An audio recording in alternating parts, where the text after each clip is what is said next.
It's Tuesday, December 19th, 2023. It's cold as hell, but the Lions might be hotter than hell now because things are picking up with them. We're talking playoffs, but that also means it's time for the knee-jerks, Detroit Sports Talk of Eno and Big Al. I'm the Big Al of the equation, Al Beaton, longtime Detroit-based podcaster or something, used to be a blogger. Joining me, as always, is the one and only Nick Milanovich. Nick, what's up? Not much out here in sunny Seattle. It's getting dark early nowadays. Sunny? Yeah, probably in about July. But, all right, and as always, my partner in crime, my longtime partner of the show, I think we've been doing this for about 35 years at this point. It feels like, and that would be Greg Eno of the of Substack fame. Please subscribe to his newsletter. Yes. The links to that will be in the show notes. Greg, what's up? Yeah, thanks, Al. Well, we almost have 35 years. It's so we're getting there. We're close. I am Greg Eno from my Substack, as Al mentioned, gregeno.substack.com. Please go there, subscribe. Right now, it's free, and I'll come into your mailbox pretty much every Monday. Last piece was about Sam Laporta, the wonderful rookie tight end of the Lions. So check that out, please. Follow me on Twitter at Greg Eno. Follow the Knee Jerks on Twitter at the Knee Jerks. Tonight we have a very special guest. Excited and interested to talk to sports psychologist Mike Margolies. This is a Nick Milanovich get. Nick came up with Mike within the last day or so, and Mike's going to talk to us about what goes on between the ears of athletes from the high school level on up. We'll talk about the Pistons' current 24-game losing streak and how that plays into the kinds of things that Mike specializes in. Very interesting background. I think you'll find that when we finish that interview that we're going to want to talk to him again, because we just didn't get to anything, all the things we wanted to talk to him about. So that's coming up shortly here. Also, of course, we got Al's got a little bit of the Lions on there, some Tigers. He's got some, of course, we'll do Pistons since we'll be talking about them with Mike. And if we get to the Red Wings, we will. We're not sure if we will, but before we do any of that stuff, we're going to play a game we like to call Whose Birthday Is It, Maestro? Everybody knows how we play this game by now. I'll give Al and Nick a clue or two or three of an individual whose birthday it is today in the world of sports. And if those two guys one of those two guys can guess this person within the first two clues, he'll receive the home version of the Knee Jerks. So, all right. yeah, play at home. Yeah. This person, guys, made his name in the world of football. He was born on this date in 1926. Sadly passed away in 1986, so a relatively young age. Legendary in his position, of which a great deal of time was spent in Detroit. And I'll stop there. And what sport was it again? I'm sorry. Football. Died young. Football. Played most of it in Detroit. The only guy I come up with is Doak Walker for some reason. That's I know he didn't live long. Yeah. That's a good guess, actually, but it's not Doak. This is 26, died in what? When did he pass away? Died in 86. 86. All right. So,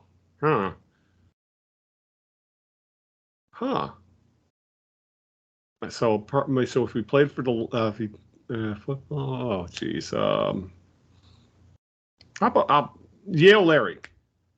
No, those are both good guesses, but no, it's in the same era. Same era, okay. Yeah, but it's not. It's not. But all right. You guys got one more clue, so that's fine. Okay. All right. Well, with that, Greg, why don't you introduce our guest? Mike Margolies, sports psychologist, has been doing his thing for decades, and he's got quite an interesting background. Started off as an athlete and moved into the psychology aspect of sports. And we're going to talk to Mike about a number of things, including the Pistons' 24-game losing streak and how they might get out of that, and what the implications are if they do get out of that, what benefits they may reap from that, in a pre-recorded interview that we will play for you right now. Well, Al, we've had all sorts of different types of guests on the Knee Jerks in these 15 years, but this next guest is interesting, and I'm excited about this because we really haven't gotten into this aspect of sports before. And Mike Margolies is here, and he is basically focuses on the mental aspect of sports. And I'm going to let Mike fill us in on his resume and his background, but suffice it to say that he's been doing this for a long time. And we brought him on the program. Nick Milanovich, it was actually his idea. Nick invited Mike on here to talk about the mental aspect of sports, not from a fan's point of view necessarily, but from an athlete's point of view. And with the Detroit teams in recent years being challenged, if you will, and especially the basketball team in town, we thought it'd be kind of fun to bring Mike on and talk about that aspect of it and what gets inside these guys' heads as the Pistons are right now in the middle of I think it's 23 games now. 24 game losing streak. So you can't even keep up with it. And so Mike Margolies is here. Thanks for being here, my friend. We appreciate it. You're welcome. Nice to be here. So glad that you were able to join us tonight, Mike. Before we get into the nuts and bolts of what we're going to talk about, though, why don't you kind of give the listeners and viewers a little thumbnail of your background and your path to what you're doing today? Okay, I'll try to do this quick, so sometimes it takes a while. Right. So, as the story goes, and I'm kind of a storyteller. Mm-hmm. I started out life as a pretty good athlete. And I played 3 sports in high school and quit them all after a year, but I kept playing. So I was a pretty decent athlete. I mean, when I was 16, I could dunk a basketball. And you probably don't have too many white Jewish kids that are only 6 feet tall that can dunk a basketball. Yeah. Right? So I was pretty good physically. But I just couldn't seem to stick with a sport. I didn't get along very well with a lot of the coaches. And so when I graduated and I went to college, I was taking a course my first semester, and it was taught by the head football coach at Los Angeles State University, Cal State LA. Mm-hmm. And after a while of getting to know him, I said, I'd really like to play football. My parents hadn't let me play football in high school. But now that I was 18, they didn't have to sign off on it. So he looked at me and said, "Where'd you play in high school?" And I said, "Well, I didn't." And he thought about it a second and said, "Well, you can come out if you want, but it's going to be tough." My thinking now is that he knew the first big hit, first hard practice, I would be gone. But I didn't leave. Mm-hmm. And I became the second string wide receiver on a Division I football team. So naturally, that's when I quit. Because I wasn't the starter. And to me, and my crazy mind, it meant I wasn't good enough. Well, it just so happens that I transferred schools for a number of reasons. One, I wasn't happy with the program there. And 2, I wasn't happy living in Los Angeles anymore. And I went up to Humboldt State, which is in Arcata, California. It's a Division III school now. Mm-hmm. And after a while, I went and asked the head football coach if I could come out, because I figured, now that I understood this Division I, Division II, Division III thing, mm-hmm. The Division I second string wide receiver, I should be able to make it on a Division III team. So he asked the same question: where'd I play in high school? And when I said I didn't, he turns his back on me, throws his arms up and says, "Never mind, I'm not interested." Mm-hmm. So I took a course in how to coach soccer just after that. And the coach came to me and said, "You could play for us if you keep working at this." And so my senior year, I played college soccer, and I played a year professionally after that. So that doesn't really ask the question of how did I get into this, but I got an assistantship at the University of Denver to do my master's degree. And I was asked to show up a couple of days early to get my teaching assignments and things like that. And I was escorted into the department chair's office, and he's got his feet up on the desk. He's got a phone in his ear. If it would have been appropriate, he probably would have had a stogie that he was smoking. And he said, sit down there and talk to Bruce. I'll be with you in a few minutes. And Bruce was this older guy with white hair and a white mustache, meaning he was 10 years younger than I am right now. Mm-hmm. But when you're 21, everybody's old. Right. And he said, Mike, did you play sports in high school or college? What do you want to do with your degree? That kind of thing. And so I told him the story like I just told you guys.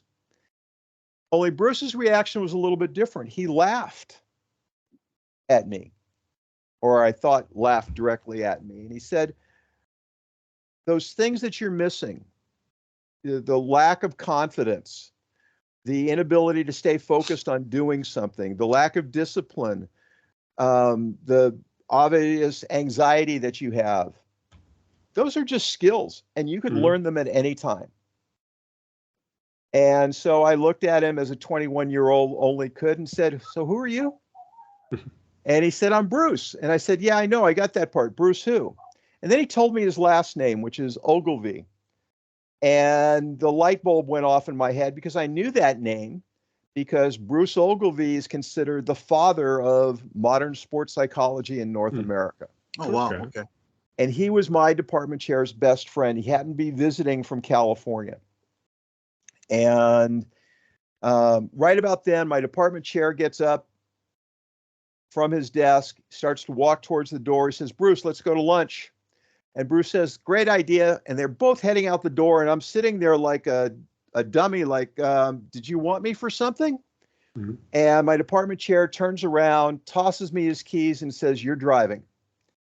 And that was the start of my being involved with international and professional athletes, helping them train them for professional sports and for the Olympics. After that, I went to the University of Virginia and did my doctoral work. And so I've been doing this now for the professional and high amateur and young amateur level now since 1978. Certified mental trainer is on your LinkedIn bio. And what is that? Tell the folks what that is. Well, all right. So that's just another form of saying sports psychology consultant. Okay. The company that brought me to Dallas that I'm no longer with had a program where they did their own self-certification. And so for 5 years, when after I'd moved to Dallas, I was in charge of that program, certifying other sports psychology people in our program. So I'm just a sports psychology consultant. I did my doctoral work at the University of Virginia, my master's at DU. There are other certifications out there. Most of them are just self-serving for the individual companies. There is a major one that's done by the Sports Psychology Association that I had refused to get involved with initially because it was all political, and I don't play politics, so I wasn't going to do very well in that arena. And that was really about who can call themselves a sports psychologist or a sports psychology consultant. Mike Margolies is our guest here in the Knee Jerks. I'm Greg Eno from my WordPress, not WordPress anymore. My gosh, my Substack, gregeno.substack.com. My goodness gracious, what kind of slip was that? Also follow me on Twitter at Greg Eno. Nick Milanovich is here, of course, and Big Al Beaton. I'm going to ask one more question of Mike before we get to Nick. How much of, I think the word mental case, which I know is a terrible slur to say probably, but when fans talk about athletes, Mike, and they talk about how they're not right upstairs, what they perceive to be not right upstairs, that's probably, I would imagine in your world, an overused, hackneyed term to just blanket say that somebody's got something wrong between the ears because of what they may, how they may portray themselves publicly.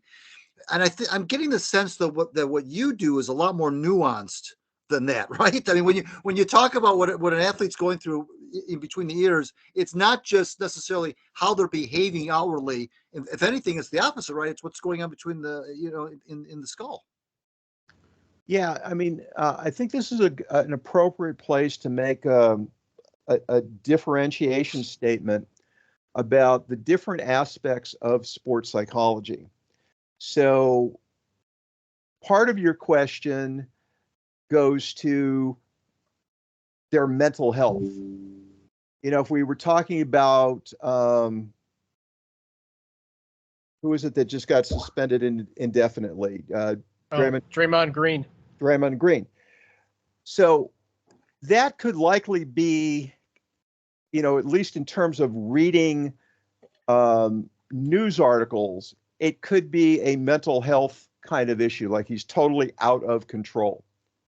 Now, that's, like I said, we're going to talk in generality, so I don't know because I've never talked to Green. Right. But what I'm talking about is what I'm reading from a newspaper article. Mm-hmm. And the way they're addressing it, it seems like he's out of control aggressive. And that could be a sign of some kind of mental health issue. So that's, from my perspective, that is a very small part of sports psychology. Sports psychology, from my perspective, is really about performance.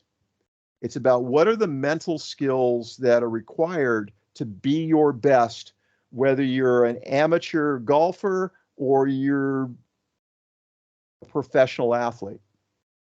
Whether you're Mike Margolies trying to break 80 on the golf course, or you are LeBron James. Doesn't matter. The aspects, the mental aspects that come into playing your best are very similar. Now, when you have the physical makeup of a LeBron James, things get easier. But when you are always trying to play at that highest level, you're always trying to be better than you were the day before.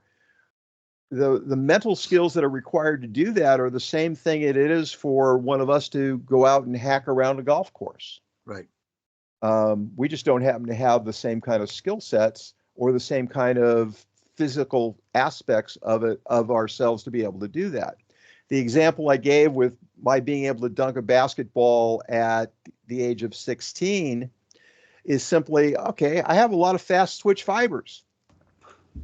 The hard part of being able to dunk was holding onto the ball. Right. Mm-hmm. Sure.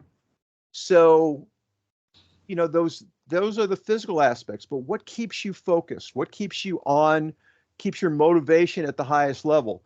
I know you guys are suffering because you're in Detroit, you're in Michigan, you've got absolutely no college or pro team to look at and be happy about. Not even a smile? That's because you're hitting a raw nerve. Yeah. Well, I was actually, I've got a young client right now whose dad went to the University of Michigan. Mm-hmm. And so they go to a lot of the games from here. They fly into wherever they're playing. So I get to rip him a little bit. Well, we've been through the reason it was stoic reactions because we've been very challenged, except lately with the Lions and you mentioned Michigan and the football team. But if you look at the Tigers and the Pistons and the Red Wings in the last 5 or 6 years, Mike, it's been dour to say the least. Very dour. Kind of historically ugly, actually. Yeah, right. Exactly. Well, as I was with some my partner's family over Thanksgiving, mm-hmm. and somebody said something about the Thanksgiving tradition of watching Detroit lose. Mm-hmm. Yeah, that's true. Yeah. That's even this year. We're talking with Mike Margolies, and we're talking about the psychology of sports, and you're watching and listening to the Knee Jerks. I'm Greg Eno from my Substack, gregeno.substack.com. Nick Milanovich is here, and Big Al Beaton. Let's bring Nick in. What you got for Mike Margolies? All right, let me go ahead, and since we're already sort of shifting gears, let me keep shifting gears a little bit. And kind of the original motivation for having Mike on is because our Detroit Pistons are now, as of last night, on a 24-game losing streak. And what I was curious about, I mean, as fans, we talk about a lot of stuff, but in terms of athletes and getting the most out of athletes, what are the mental aspects in a losing streak, and how do athletes and teams get out of such massive slumps? And just the general process. I don't know how to diagnose. The fans have already diagnosed and solved the problems for the Pistons, but they're not listening to us. But what are the so since I'm not there, and I've never asked this question actually. So from a fan perspective, what do they think the solution is other than firing everybody? That's pretty much it. Yeah, that's pretty. I've heard little things like, so the team isn't shooting very well. That's a given. You watch the games, they look very sort of dejected when they play, and that you can visibly see in the games. But as far as solutions and firing, having the owner sell the team, firing the front office, hanging the coach, trading blowing it players. up, essentially. Blowing it up has become a hot topic here. I mean, that's been most of it. And then I hear one or two silly things like they need to learn to spread the floor better. You got to be kidding me. How about outscoring the other team? So, yeah, I was so without having watched them, what I was talking about with you, Nick, yesterday is basically each individual has to focus on becoming their best version. And to do that, you have to stay present. Mm-hmm. It's a big topic out in the world today, this idea of mindfulness, of being able to focus on one thing at a time. Yep. And when you have a team going through this kind of slump, I'm not saying that every player is thinking this way, but certainly there are enough of them that are thinking about either their glory days in the past, if they had any, which was probably from the sound of it when they were in college, or they're thinking about the future of what am I going to do if we keep losing like this, I'm going to be out of the NBA. So they're focused on the future. In order to perform your best, you have to be focused on the here and now. In golf, we talk about the most important shot is the one that you're taking right now. And that's true in basketball as well. But when your mind is focused on the money that I'm going to get next year, if I do well, it's getting away from the goal of performing at their best right then and there. So when we were talking yesterday, Nick, and the game was on and they were behind, I think when we talked, they were behind by at least 10 points. Mm-hmm. That gets players starting to think about tomorrow or next week or next season.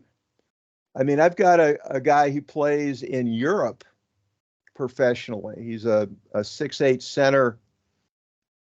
And he called me 10 days ago, I think it was, and because they were in a losing streak, not 24 games, but they'd lost 3 or 4 games in a row. And that was outside of his experience for the last 2 seasons.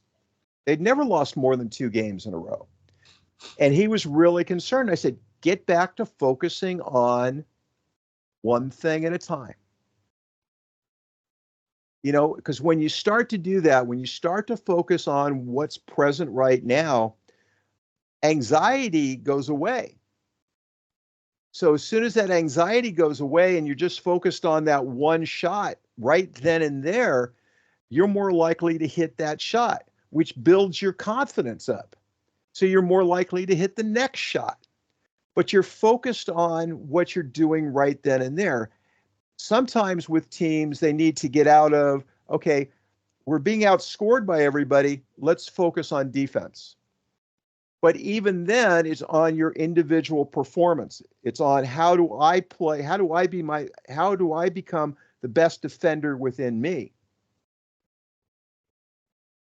if that's what it is, if it's just individuals that are not focused, it may very well be that they just don't have the talent to play with the other teams because it is a diluted league.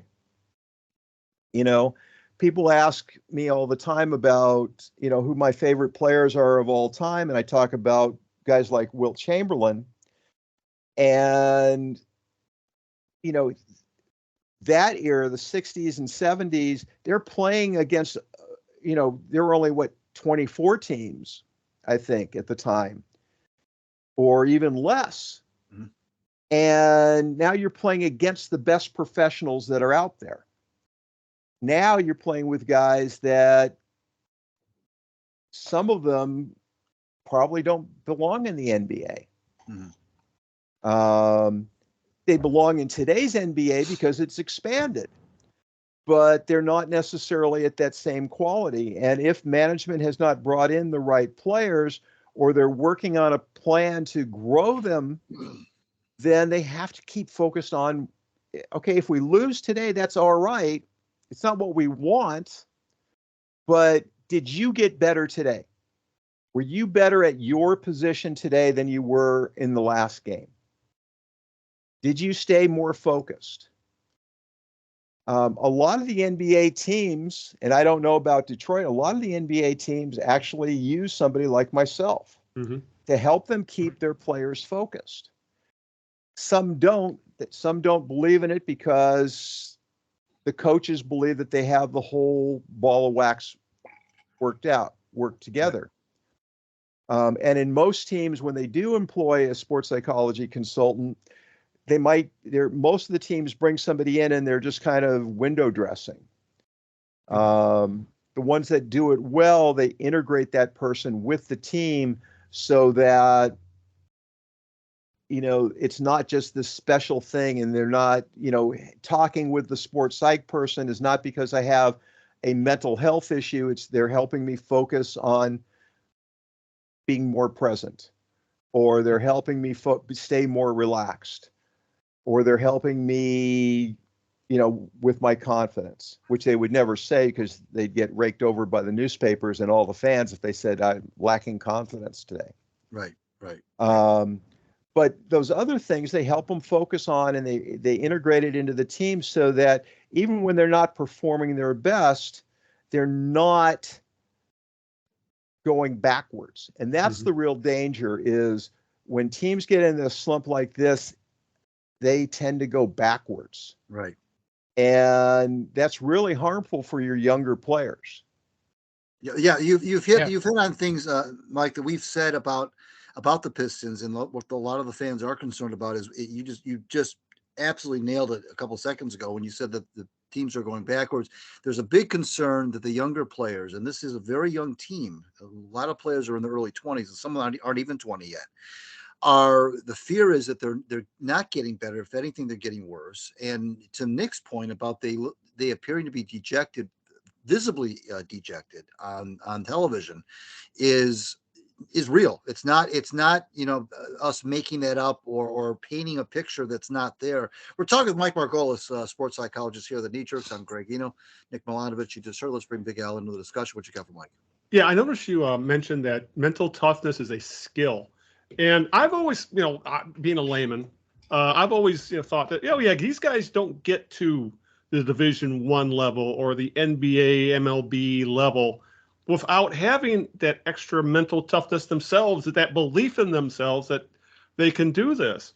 So I guess again, it surprised me is that I'm learning that these guys have their own, I don't know if you want to call it imposter syndrome or issues where they're where maybe well, I'll just put it this way.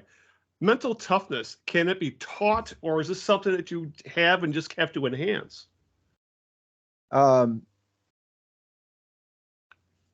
Well, phrasing it that way, you know, most people have a certain level of mental toughness. And certainly a player that gets to the NBA has a great deal of that mental toughness. But, you know, just as if we look at the player what I would describe as a player triangle or player pyramid. Mm-hmm. You know, down at the bottom of this pyramid, we have youth players. Then we get into high school and we have high school players. And then you have a layer of college players. And now you're in the pros. So, you know, there's always a smaller amount at the top of that pyramid. And then right at the tip, you have the LeBron Jameses and the Michael Jordans and, you know, the Steph Currys and things like that. Players like that. So at each step, there's a transition. Mm-hmm. So a lot of youth players have the mental toughness to get to that next level and play in high school. Mm-hmm. And then there's a lot of those players that have the toughness to get into and play in college.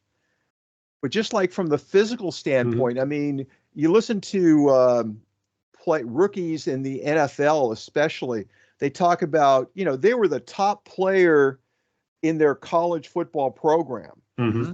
And now they're, you know, and they might have been the top physical performer, the toughest guy on their college program, but now they're on a team where everybody's the same. Right. Mm-hmm. They're all that way. So now the mental toughness differentiation really makes a difference. Yeah.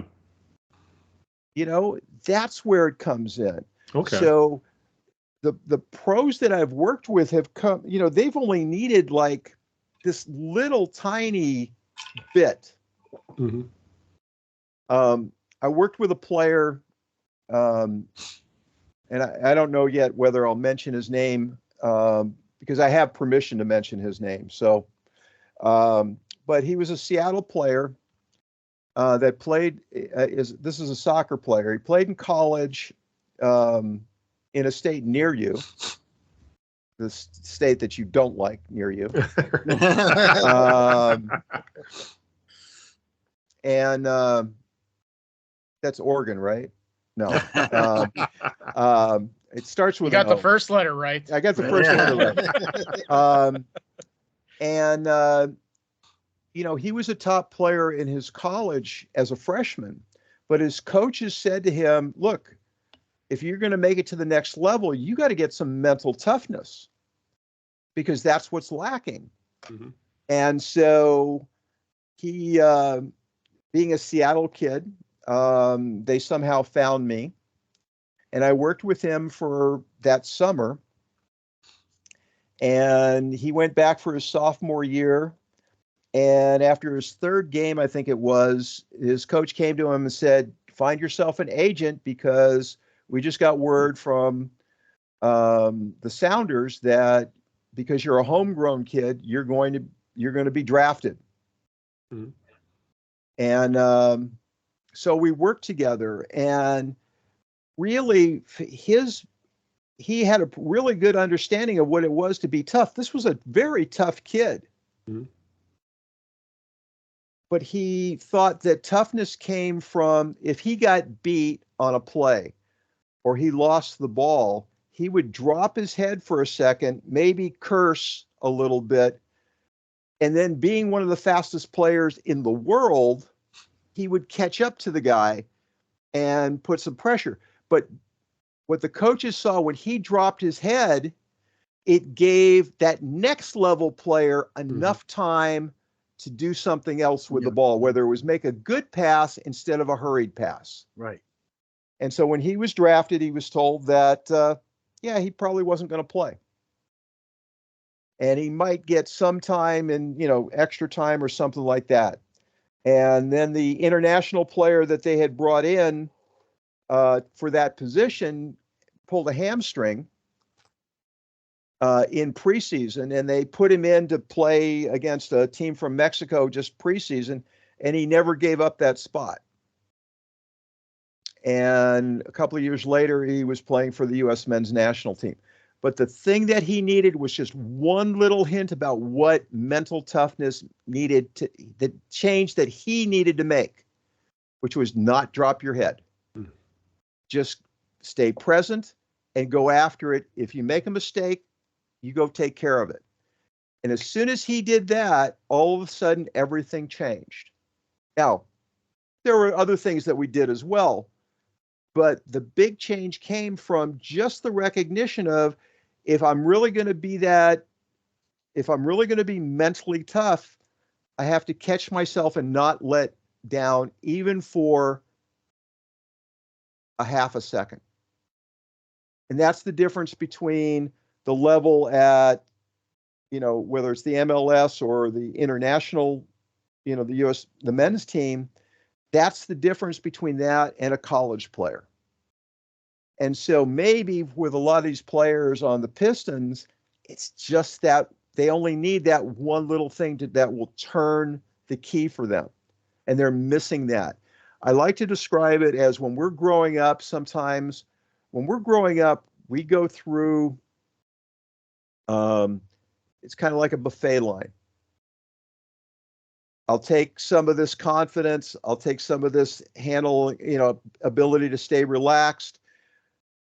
But I don't like the look of that focus stuff, having to stay, or that discipline stuff. I don't want to do that. And so we don't take that. And so we have certain weaknesses, some of us. And so sports psychology or mental training goes to fill those needs. And sometimes it's just a few sentences about, why don't you look at it this way instead of that way? Just like, with a lot of basketball players, it's stay focused on the shot you're taking now, not on the fact that you're 10 points behind. Yeah. Mike, how much time do you have left with us here? I can go another 15. Okay. If you want. Yeah, I wanted to ask you this question, to kind of follow up on Nick's, about the Pistons specifically, because that's so germane to this particular audience. When they finally, we don't know when the streak's going to end. Of course, that's the other scary thing. We really don't. And there are a lot of doomers out there who think this may go on for another several weeks. But when it will end, and when it finally does, is it just, how much value is it to win that game? Even if the streak, let's say the streak is 30, for example, we lose 30 in a row and they win a game, and then we go off on another losing streak right after that. But just winning that one game and ending that streak, what value is, I know this may seem like a silly question, but what value is that to them mentally, because that does a lot of things. It gets the monkey off their back. It ends the misery and so forth. But what does that do for them to finally win that game and end that streak? Well, I think in part it depends on, number one, how does management convey that to the players? Now, there's a couple of side aspects of that. Did they play the second worst team in the NBA to get that win? Because then the players mentally are going to discount it, saying, "Yeah, we beat the poor sisters, right? But we can't beat any real team." So, you have to look at that aspect of it also. But I think it really comes down to, how does the team management handle that victory, in terms of, not giving just lip service of getting the monkey off your back, but let's look at why we won this game. How did we stay focused? What did we do better than we've been doing for the last 2 months? Mm-hmm.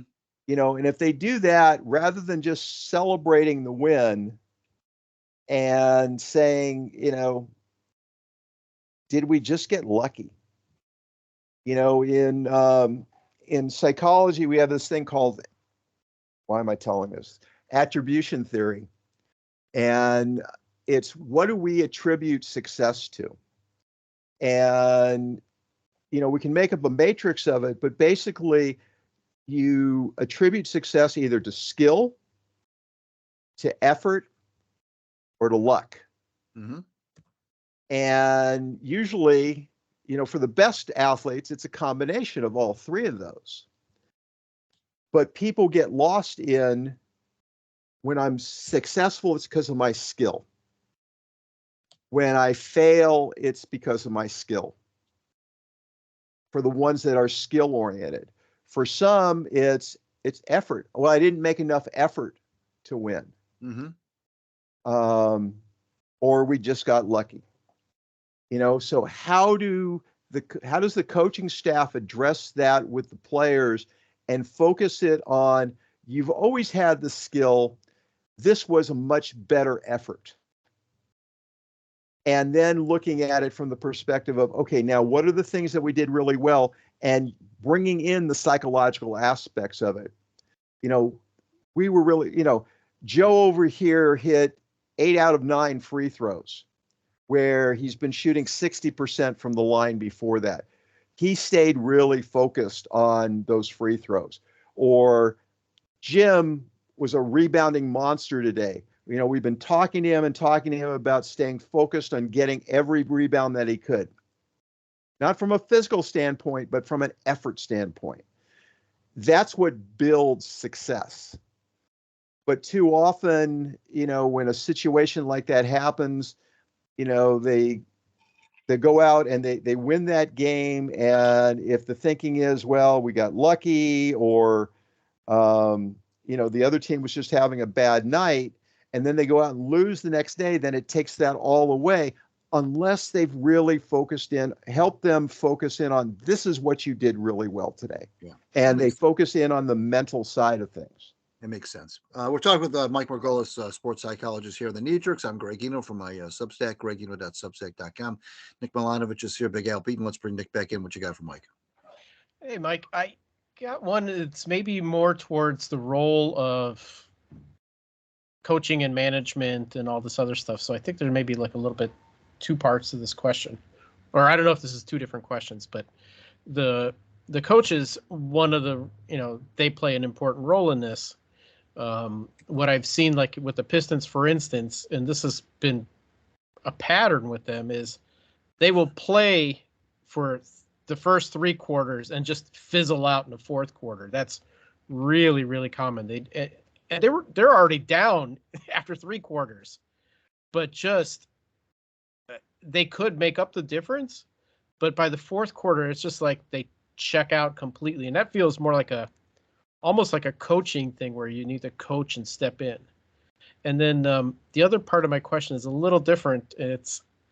And I've heard this myself, being a fan, and I'll throw myself in there too, is that I hear a lot of people saying, why hasn't the owner said something publicly? Why hasn't the front office said something publicly? Because this is just not just a simple kind of benign little, 5-6 game losing streak. This is 24 games. This is more than a quarter of the season. So, what is, does that help? Where does the front office and the owner kind of step in and help a dispirited team? So that begs the question, is ownership doing anything behind the scenes? Are they talking to the players? Are they talking to the coaching staff? And the answer to that is probably, of course, they are. Does it benefit the team to air dirty laundry to the press? Not usually. And if they come out and they talk about what they're working on internally, which usually has more to do with who they're going to draft or who they're going to trade for, if they have those kind of conversations in the press, what kind of message does that send to those younger players? Now, sometimes you want to light a fire, but you would do that individually first.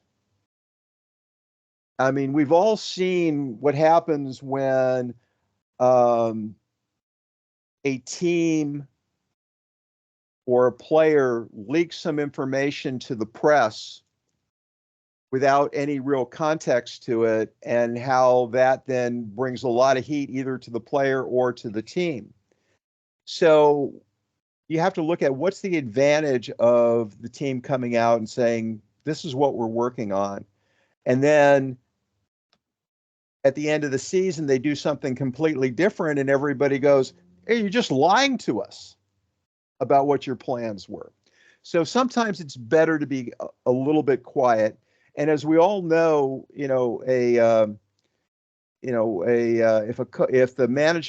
the owners come out with a vote of confidence for the coach, that's kind of like a death knell, right? And so that would send everybody into an even deeper hole. So at this point in time, I'm sure they're working behind the scenes. They're doing everything they can to, maybe they're having a conversation with somebody like myself about how do we change this focus? How do we get the players to play at a different level? But that's all going on behind the scenes. If the ownership came out tomorrow and said, yeah, we spoke with the sports psychology guy about our team, then everybody's going to rip them about, how poorly the team is at choosing mentally tough players. Right. So it all comes back in the wrong direction for that. Right. Exactly. We got a few more minutes here with Mike Margolies. Let's bring Big Al into this one more time. And what you got for Mike? Al, you're on mute. You're on mute. You're on mute, Al. It's that button on the left. Yeah. There it is. Okay. There it is. There it is. A little noisy here for a sec. There's a lot of armchair psychiatrists saying, well, they just need to win one game. That'll change things around. Do you buy into something, a win could change how they're feeling about themselves in the future of the team or their season? Or is there more to it than that? Well, I think there's more to it than that. If they, that's the assumption is that statement means that they actually have the components to be competitive. Yeah. So if we were to say, for the lack of anything else, that they do have the components to play at a higher level, what did that one team do? So if they beat, I know when I was looking at the standings yesterday, there was a team that had 4 wins as opposed to Detroit's 2. Probably like Washington, for example. Yeah. So if you beat Washington, do you get a big boost? They've got twice as many wins that you do, but that's still, one hand, right? Counting on it. So, now they come out and they beat a name team. Back in the day, huh? Lakers. Yeah, Why not? Yeah, I was going to say that, but they come out and they beat the Lakers. They, somebody on the team shuts LeBron down. That can really boost you. Because how did you get there? How did you do that? Did you beat the better team because you were better physically? Or did you beat them because you stayed focused, you stayed present, and you performed at your very best because of those things? So really, I think right now, when a team like this is in a slump like this, they need to, you always have to focus on the physical aspects. You have to focus on the strategic aspects. But when you're in this kind of slump, it's really important to stay focused on those mental things that you can do. And each of these players is capable of doing those things, because the thing is, the secret is, it's not that hard. But if you don't know how to do it, it's hard to get done. Let me do something with you real quick here. All right. So you've heard that to relax, you take a deep breath, right? All right. Take a deep breath for me while I can watch you on camera here. Okay. So you filled your upper chest with air, which causes tension across the chest and is not the effective way of learning how to relax. So you take that deep breath in from below your diaphragm. So your stomach actually comes out a little bit, and then you let it go, and you'll feel that a higher level of relaxation. So there are techniques that we can do to help players on an individual basis and on a team basis that are more effective than probably the way that they were doing it previously. I went to Seattle. I went back to Seattle. I've been back once since 2015, and it was to work with I forget which high school team it was. It's Nick, help me. The south side of the Rainier Valley. The big high Rainier school. Beach? Yeah, No. Rainier Beach. Like I said, I'm really good with names. Mm-hmm. I went to help Rainier Beach, and I said to them, we're sitting around in their conference room, and I said, so how do you guys relax? And, they said, well, I take a nap, I play video games, I listen to music. One guy in the back pretended that he was smoking a joint, which I said, you're not old enough for that, even though they just passed the law in Seattle or in Washington. But here I had 13, 14 different guys that all relaxed differently, but none of them could really say, other than taking a nap or listening to music or just getting out of my head, how they would relax. So there are skills that can be taught that make it more efficient. It's just like, why does here in Dallas, we have a couple of really good golfers. One happens to be Scotty Scheffler, who's #1 in the world right now. And my young client plays out of the same club that he does. And so I hear all sorts of Scotty Scheffler stories. But why does Scotty Scheffler still work with a coach? He's the best in the world. Right. Why did Tiger Woods go through probably the 6 best coaches in the world? Why are they still doing that, even at the top of their? Why did Nicklaus, the best golfer of all time, work with a guy for 30 years? It's because we all need that tweaking. We all can use some adjustment, whether it's our mental skill set or our physical skill set. We can always figure out, and by talking with somebody, how do I do something a little bit different than I've done it before? Okay. Mike Margolies, I could talk to you for a long time because I got there's so many other topics I would like to touch with you on. So would you come back and talk to us again? Absolutely. Awesome. Yeah, really enjoyed this because I had a little checklist I wanted to get to. We didn't get to even half of it. And there's so many, and as we were having the discussion tonight, more questions popped up. So we'll have to have you back. But thanks for doing this tonight, and we appreciate it, my friend. You're welcome. It's been a pleasure. Take care. Thank you. Thanks, Bye. Mike. Thanks. All right.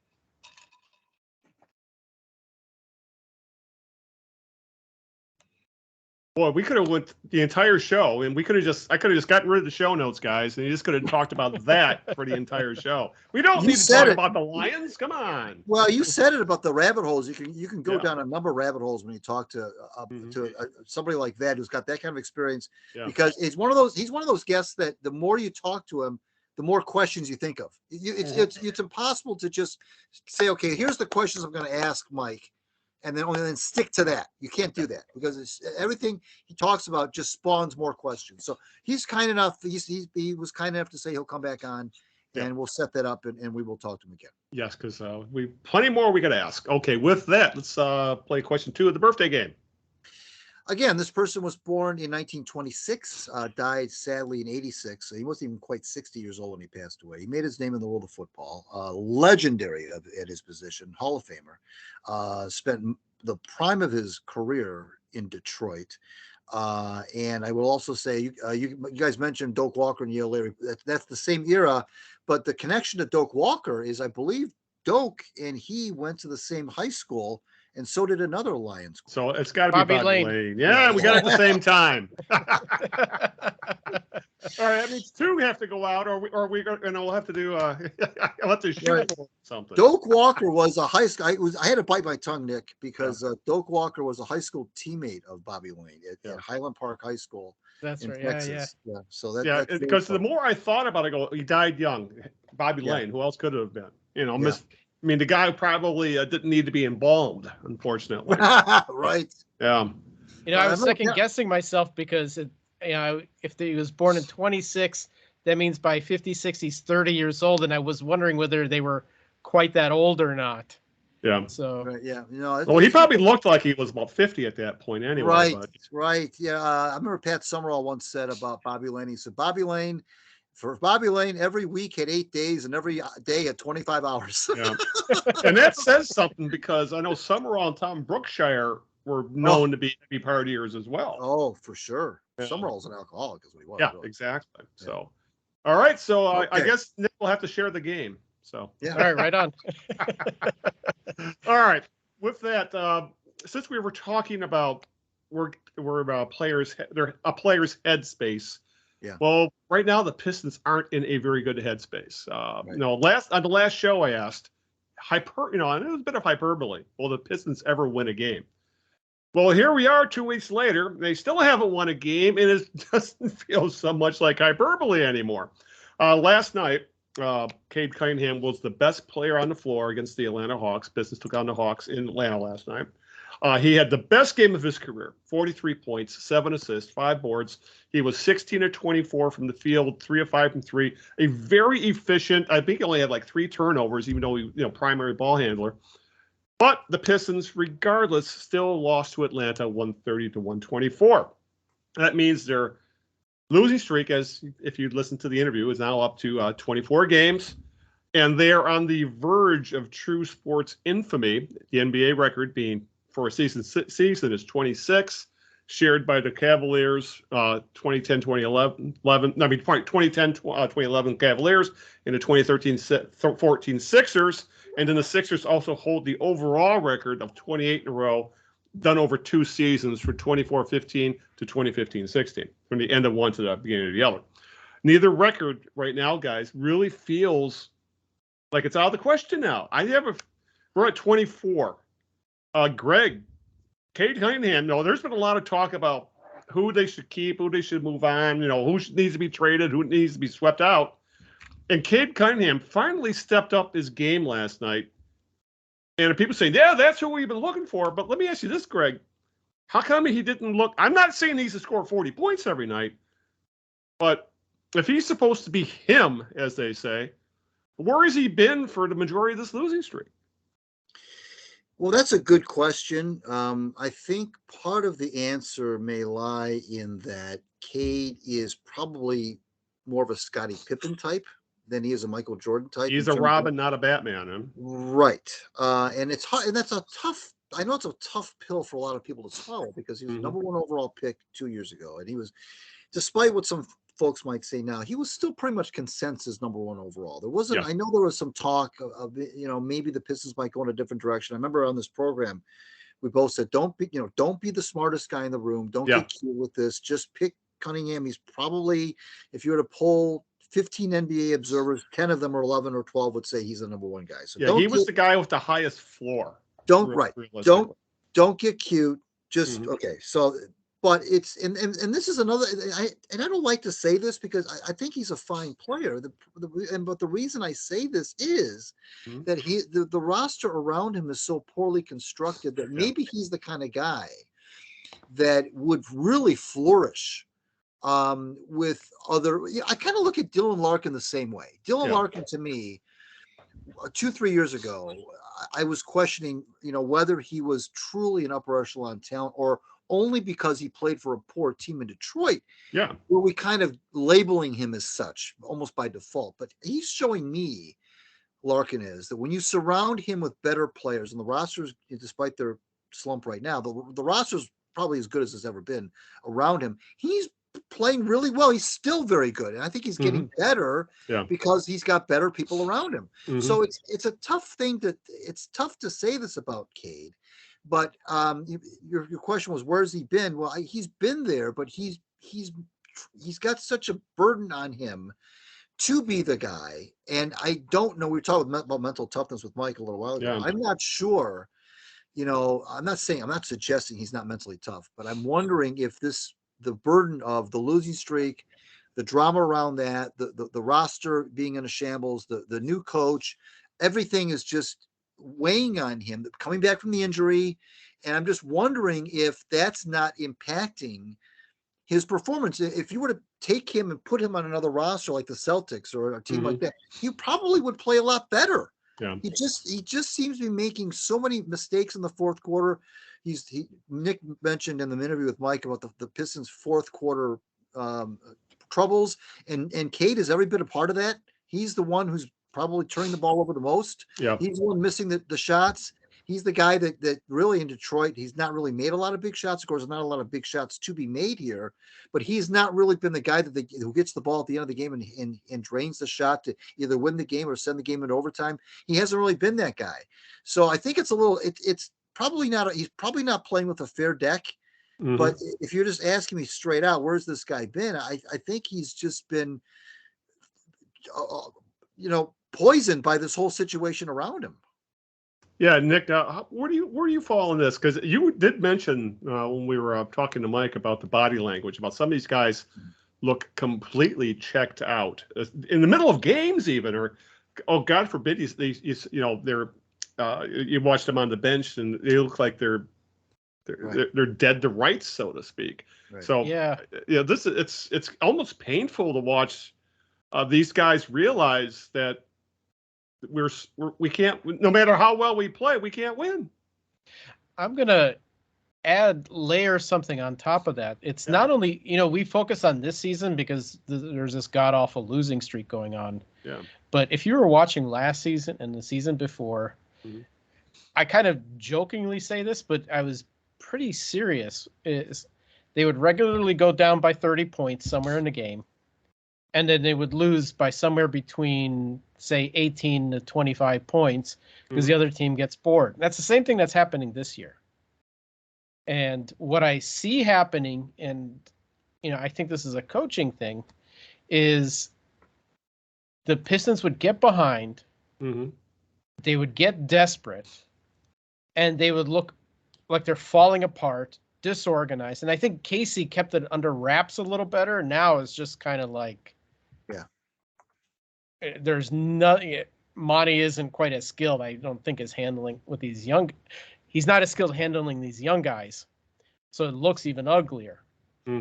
But you'll watch these guys fall apart, and then late in the games, what do they start relying on? They get the ball, they run down the court long enough for Isaiah Livers to throw a brick from the 3-point line, which he does like every single fucking time. Yeah. Or one of these other guys, they go and chuck a three. His teammates are not by the basket to grab the rebound because he's going to miss. And then the other team runs and scores 2 to 3 points on the rebound after the rebounding the ball. So and they look just like all of a sudden one guy wants to take over, or you'll see Jaden Ivey go head down into like 3 or 4 opponents and try and score a layup, and basically either misses the layup or turns the ball over. So you'll see, and I'm just picking on these guys, but it's not just Isaiah Livers in the 3. It's not just Jaden Ivey, but you just see they look like a pickup game that's falling apart. So there was a play last night, late, I think it was getting pretty late in the fourth quarter, where Cunningham dished off to I believe it was Bagley going through the key for going in for a jam, and he stuffed himself against the rim and missed the slam dunk, and it would have cut the league to 3. Of course, then he misses the shot. I mean, literally, as George Blaha would call it, a bunny, and Atlanta takes it the other direction, scores. And it's like it was like a 5-point turnaround, just like that. Yeah, it's constant with this team with I hate to use the term shooting themselves in the foot, because I think a lot of these guys, they're being asked to do things that they're not capable of doing because of the roster construction. This team so desperately needs wings. Instead, they got a bunch of big men and a whole bunch of guards, and no one that can play on the wing. And what's essentially, because this is a positionless league in him for the most part. And for some reason, Troy Weaver has a bunch of guys who seem to be best hold with the ball in their hand in the backcourt, but between Cunningham and Ivy and Hayes and Sasser, exactly, and Sasser. And then you got these essentially role players in the front court, with Bagley and Wiseman, Beef Stew, but there's no one who can shoot. There's no one on the outside. No, there's a small forward. Is there a legitimate small forward on this roster who can actually put the ball in the basket And they kind of had one in Saddiq Bey, but they decided, well, we don't want to pay Saddiq Bey, so let's trade him for another center. And that really, again, comes down to that damn roster construction where it is such a flawed roster that you're stuck having guys having to do things that they're not really capable of doing. It's like three point guards and two centers seems to be their lineups anymore. Well, you know what though, Al, and this I know I keep going back to the Mike Margolies interview, but this is another thing that we were talking about that probably I would have asked him if we had more time. And it's not just the roster construction in terms of what position they play, or the roster construction in terms of who can shoot, who can't shoot. If you look at the roster, there's precious few, and don't underestimate the need for these kind of guys in the NBA. There's precious few players on that roster who are in that 26 to 30-year-old age range. Right. Everybody's either 20 or 35. There's like hardly anything in between. And there's really a lot to be said for players like that who've been in the NBA for 5, 6, 7 years, who still have some legs, who can still play, who aren't 35, who you need that presence. And that's why you see so much tomfoolery in the fourth quarter, because they are so young, and not even really mad at them about that, because what else do you expect? But there are so few players, guys, on that roster who are in the prime of their careers, and they don't even have to be star players. I'm not even talking about having to have all-stars there. It'd be nice, but they don't have anyone that's been around the block who can kind of say, look, who can just be another coach on the floor, or who could be somebody who can kind of. I just think that's really an underestimated part of an NBA roster is having guys in that age range and who are still young enough to be good, but have been around enough in the league to know what the league's all about. And the Pistons just don't have that. And I don't count a guy like Bogey. I'm not taking anything away from him, but a guy who's 35 on his last legs. I'm talking about somebody who's still. Jeremy Grant. That's who you're talking about. And Bey was getting to be that guy, although he's still a little young. But guys like that, and that's what they don't have either. And I mean the shooters, of course they don't have that as well. But hey, I'd rather you can still have shooters if you're 22, but they don't. They've got 22-year-old guys who can't shoot, and nobody in between those ages of the mid to late 20s hardly on the roster at all. Yeah. Well, I'll add to that what you're saying, especially about the 30-year-old. If you look at the guys in their 30s on this team, they're all on the DL. Right. They're like Morris is on a DL. Joe Harris was on a DL for long. They've been on the DL or one time or another. Yeah. For long stretches. Alex Burks. Right. I don't know if you include Knox as a vet or not. It's kind of on the cusp, but right. He's about the only one that hasn't been hurt. And you guys mentioned Saddiq Bey. So last night's game was against the Atlanta Hawks. And I got to say, I don't know if you guys feel this way. To see Saddiq Bey scoring on a Pistons just pisses you off because of how much they traded away to get him and what they got in return. Yeah. Right. I can see the justification for trading him, but trading him for James Wiseman, that's really where the issue is. Right. And 5 draft picks. Yeah, right. It's so. Oh yeah, but it's at this point though, it's that record really looks like it could be in reach, Greg, because if you look at their schedule, it's not easy, and really all the one game it looks like could be in their favor is they play they play Utah next. Yeah. And Utah is in the stretch of on a road trip, and they're playing 3 games out of 4. In 3 games in 4 days. Yeah. And that is the epitome of that's a scheduling loss, as they like to say in the NBA. But right now, the way the Pistons are playing, Utah looks like a juggernaut in comparison. Well, they all do. Yeah. I mean, look at Memphis. Memphis came in here. I think they were 5-14 at the time. And Desmond Bane, he was a good player. He's not a scrub, but he torched the Pistons for 49 points. And I said on Twitter, it was the easiest 49 points you'll ever see anybody score in the NBA. He was driving the lane with impunity. Nobody on him, nobody bothering his shot. Yes, he was hot. Of course, you're always, if you're scoring 48 points, you're hot. But the Pistons didn't do anything to make that job of his any harder. And I just kept thinking back, and I hate to be sounding like one of those, back in my day, but you think back to the Bad Boys era, or even the going to work days. No way would they let a guy like that go off and be able to drive the lane like it was layup drills, for God's sakes. Not even hardly put a hand on the guy, not get in his face. I don't know how many open jumpers he hit. And and yes, he was hot. That's true. Yeah. But he was hot partially because he was so wide open. Yeah. Yeah. It's Nick, we'll let you have the before we move on to Lions, I'll let you have the last word on this horrible stretch of basketball we've been stuck watching. I'm kind of like, I thought about this a few days ago. It's like, you look, the natural thing to do is like, you ask yourself, when does this streak end? Which possible game could it be where the best opportunity to end the streak? You literally cannot look anywhere on the roster or on the schedule and pick a game. Yeah. Like Greg said, the Memphis was a 5-win team when they came to play the Pistons. That's, they lost. Hell, if you remember, at one point, the Washington Wizards had the same record as the Pistons, 2 wins and I think it was like 14 losses at the time. Right. And you thought, okay, this is a chance to bottom feeders. Maybe the Pistons could come out ahead. They lost by more than 20 freaking points to the Wizards.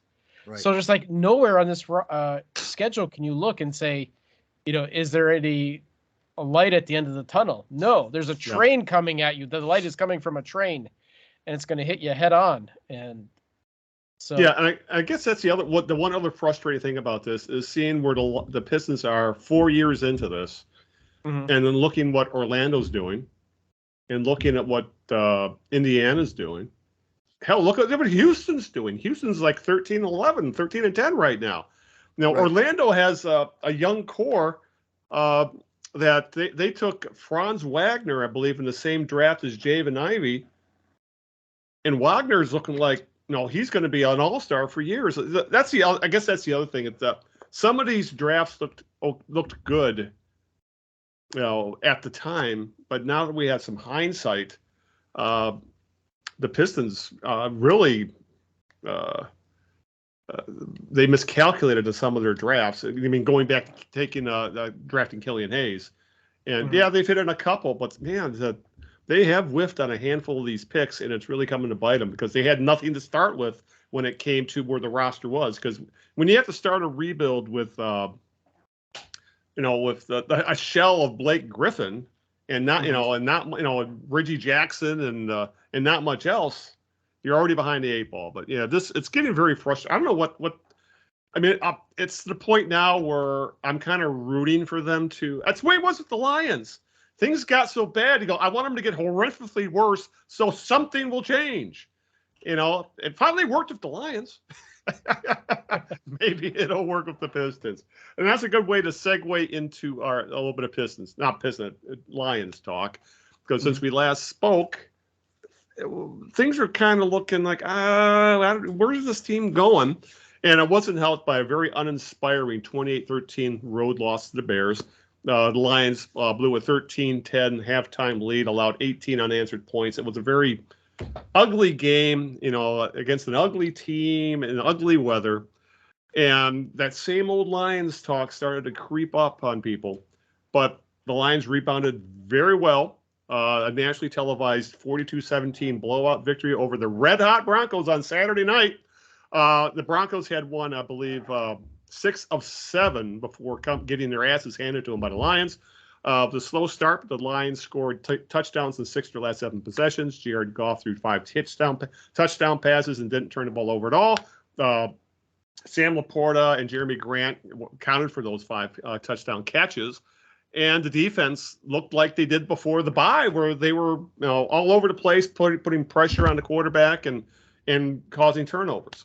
So, Greg, were you shocked by how well the Lions played on Saturday?